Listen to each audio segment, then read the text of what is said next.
After an incredible run this season, the James Madison Dukes went 11-2, but everything comes down to this. If you don't win today, your entire season does not matter. The Dukes are number 3 in the nation, but look at this. Navy, the team that we're playing today, which is a little odd because they're number 17, has one of the best rushing offenses in the league.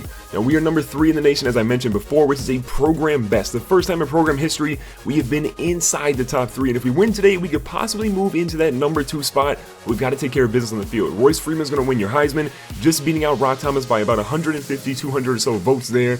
In terms of the all-ACC or all-NCAA teams, you have Jordan Dotson, Aries Cole, Andrew Ankara, and Rashad Jean Jr.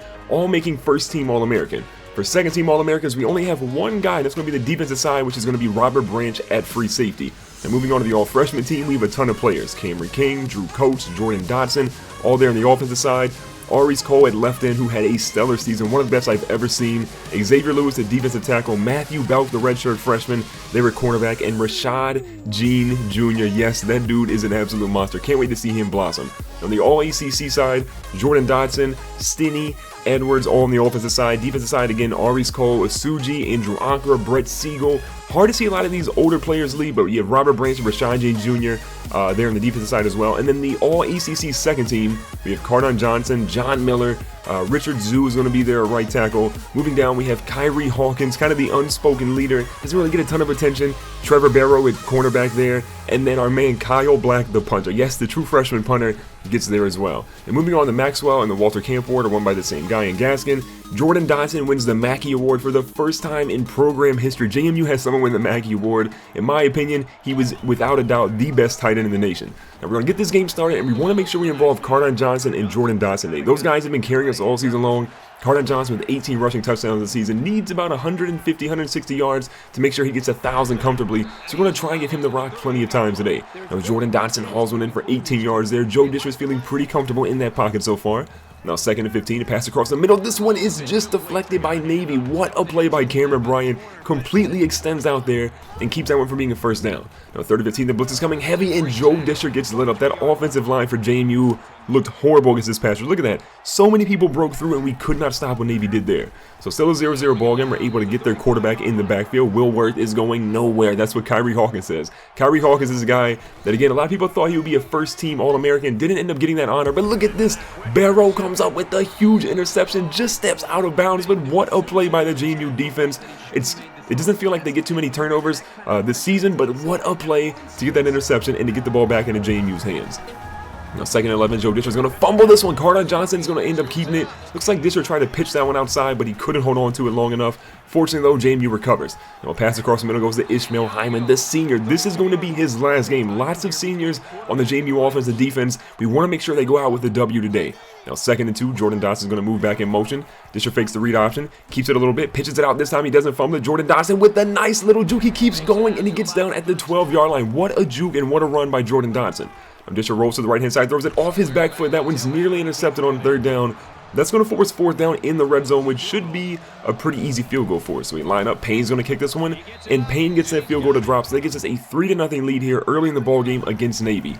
The Navy's back to their triple option. Worth is going to go up the middle, but still that JMU defense is stymied there. He has almost 200 rushes for 1,000 yards as a quarterback. That's kind of nuts. Now Navy rolls out to the right-hand side. This time, Ezekiel comes in and lays a big sack. Will Worth goes down. That makes it 4th and 14. Navy is forced to punt for the 2nd consecutive drive, and JMU has the ball with great field position. Now Disher rolls out to the right-hand side. Plenty of time, got a couple of guys open. He's going to keep it though. Joe Disher showing off the wheels. This dude, when he's healthy, has been an absolute force on the ground. His decision making sometimes isn't the greatest, but for the most part, he's been really good for JMU this season. Now 1st and 10, handing it off to Cardon Johnson. Cardon Johnson moves to the left-hand side. What a juke to go back inside, and Cardon Johnson gets down at the 11-yard line after a magnificent run to give JMU good field position. Now 2nd and 2, back in the same formation. Dotson in motion. He's going to come back across for the block. Look at this. Dotson's going to hold a block. Cardon Johnson to the edge. He gets inside the 5, and they push him out at the 4-yard line after 20 yards there. So the second quarter, we hand it off to Cameron King to spell Cardon Johnson, and Cameron King destroys that linebacker, gets it for a 4-yard touchdown run, and the true freshman says, look, that's why I was all ACC freshman. And the Dukes defense has been incredible. A sack, 1 interception, and we've literally allowed -6 yards. So far, so good for the JMU Dukes. Gatewood's going to hold on to this one. Gatewood's going to keep going. The big fella with the neck collar is going to go all the way down to the 45-yard line. The fullback gets 20 yards there. If you guys know, we played Georgia Tech early in the season, and we completely struggled against mobile quarterbacks, especially in the triple option, and Will Worth is putting a lot of work on our defense right now. Now 2nd and 4, Will Worth goes out to the right-hand side. Brett Siegel, though, comes in and gets a huge hit to make it 3rd and 5. Brett Siegel, the dog on defense, lights out Will Worth. Now here in 3rd and 5 inside the red zone, Will Worth drops back. Plenty of pressure coming. He throws it off his back foot. That one is going to be caught by Cologne. How did he manage to get that pass over there in just enough time? Will Worth is going to pitch it out to the left-hand side to Gully. Gully goes in, and what a tackle there by Andrew Ankara. Literally might have been a horse collar, but still he stopped him from scoring. On the next drive on 2nd and 11, they pitch it out to the right-hand side. This time, Calvin Cass Jr. gets in. Looks like he's T-bowing on that play. I don't even know. Did that dude just T-bow on us? I don't know what happened there. But still, Navy gets on the board to make it a 10-7 JMU lead with about 2 minutes or so left here in the first half. Now, Disher's going back to work. He's moving out to the right-hand side. There's a pass to Ishmael Hyman, but did Ishmael Hyman just not see that? What actually happened there? A bad play on both sides from both Disher and from Hyman. Now, 3rd and 10, a halfback screen to Cardon Johnson. Cardon Johnson's got plenty of room, makes a juke inside and gets dropped about the 45-yard line, just crossing the 50. So with a minute 44 left, we have plenty of time to get down and at least get a field goal here. Now 1st and 10 again for Disher. He drops way back on this one. He finds Jordan Dodson. Jordan Dodson does get tripped up on an ankle tackle, but 20 more yards to add to his already impressive day.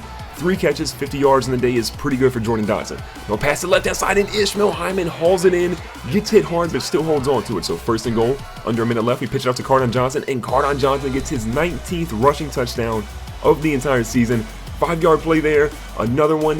What a play. Khalid Abdullah still has the season record for JMU, but what a play though by Cardon Johnson to nearly get him into the 20s. And right now we have a 17-7 lead going into the second half. Passing, we've been pretty decent.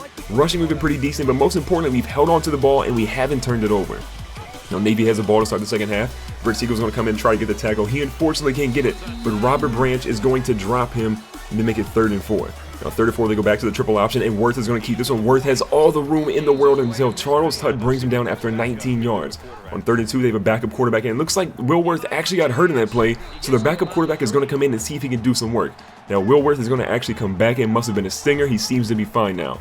They go to the fullback read option. They pitch it out to Cass Jr. Cass Jr. has already scored once. Can he get a second one? Andrew Ankara's in there. He misses, and Charles Tudd hits him, but unfortunately, he's going to be dragged into the end zone. A 34-yard rushing touchdown for Navy to make it 17-14, with JMU only having a 3-point lead. Now Cardon Johnson gets the ball back, plenty of blocking, runs it to his own man, breaks the tackle, and Cardon Johnson says, look, I think I'm the best running back in this game, and watch me get into the end zone. He's going to go a major run all the way down. I think that might be his longest run of the entire season. JMU now has over 140 rushing yards in the day. Most of those coming from that man right there, Cardon Johnson. So everyone's happy to see that senior. Even Chase Sinclair on the bench right now is happy to see the senior running back put in some major work in what is going to be his final collegiate game. But Navy is right back at it. Barrow tries to trip him up, and Rashad Jean Jr. forces Gully out of bounds, but 23 more yards were brought down there. Now Worth goes out to the right-hand side, plenty of room on 3rd and 7. He steps up, and Brett Siegel lights him up to make it 4th and 1 for Will Worth. A good stop by the JMU defense, but Navy decides to go for it. Desperate times call for desperate measures, with JMU having a 10-point lead, and Navy's big fella, number 40, is going to rumble down inside the 15-yard line. Now 1st and 10 inside the red zone. Worth is going to keep it again. Moves out again. We light him up this time, stopping him for only 2 yards. But I think Will Worth might be more shaken up. He got hit early in the ball game and was hurt, but the backup quarterback is coming to the game, and I don't know if we're going to see Will Worth again. And the backup quarterback on his first drive throws a touchdown pass on the very first play to Willie Hodges for a 10-yard touchdown reception. So unfortunately, things are a little dicey. We get a report on Worth. He's actually going to be out for the remainder of the game, so it's up to the backup quarterback to stop, which is good news for us because we should be able to stop him outside of that mishap. But look at this. Clay Smith is moving down the right-hand sideline, gets pushed out just shy of the 45, but a great kick return to give us good field position. Now Disher back in the read option. He's going to try to get the first down here. They drop him just shy to make it 9 yards on that run. On 2nd and 1, Ishmael Hyman, the senior, is going to be in motion. He faked the handoff to Johnson. Disher's going to keep it. He's going to pitch it out to the left-hand side. Ishmael Hyman out here with the nasty juke. Again, Ishmael Hyman showing the moves for prospective NFL teams that are watching him. Draft that dude. He's going to be great for your franchise. Now, in the end of the 3rd quarter, Disher rolls to the right-hand side, gets sacked for a loss of 9 yards. We still have a 3-point lead. We're still sitting comfortably. If we can score here, at least get a field goal, we should be okay for the remainder of this game.